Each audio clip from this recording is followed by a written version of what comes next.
আলু কাঁচকলার এই রেসিপিটা ভাত বা রুটির সাথে দারুণ হয় খেতে।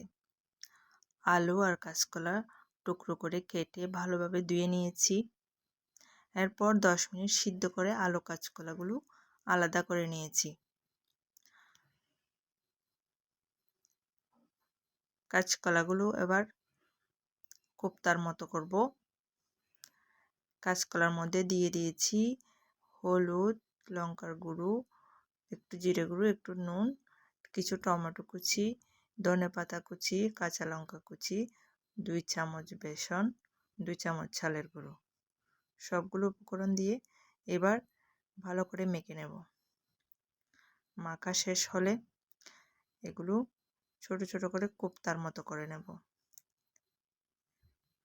ছোট ছোট কোপ্তার মতো করে হাতের সাহায্যে এভাবে করতে হবে।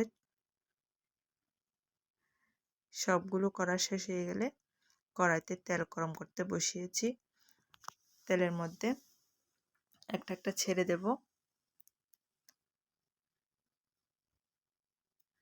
সবগুলো এভাবে করে ভেজে নেব।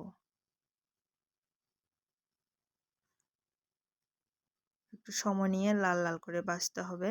ভাজা হয়ে গেছে, এবার তুলে নেব। ওই তেলের মধ্যে একটা শুকনো লঙ্কা আর একটা তেজপাতা দিয়ে ফোড়ন দিয়ে দিলাম কিছু টমেটো কুচি। এর মধ্যে দিয়ে দেব নুন, 1 চামচ হলুদ গুঁড়ো, 1 চামচ লঙ্কার গুঁড়ো, 1 চামচ জিরের গুঁড়ো।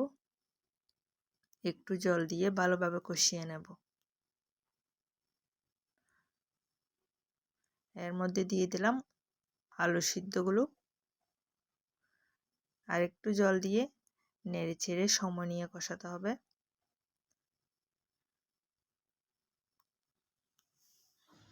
ভালোভাবে কষিয়ে নেওয়ার পর এর মধ্যে পরিমাণ মতো জল দিয়ে দেব। পরিমাণ মতো জল দিয়ে কিছুক্ষণ ফুটাতে হবে। একটু ফুটে উঠলেই কোপ্তাগুলো এতে দিয়ে দেব। কোপ্তাগুলো দিয়ে একটু নেড়ে দেব। তারপর 5 মিনিট সিদ্ধ করে নেব। সবশেষে গরম মশলা গুঁড়ো আর একটু ধনেপাতা কুচি দিয়ে আরও 1 মিনিট রেখে দেব। হয়ে গেছে রেসিপিটা। ধন্যবাদ সবাইকে রেসিপিটা দেখার জন্য। সবাই ভালো থাকবেন।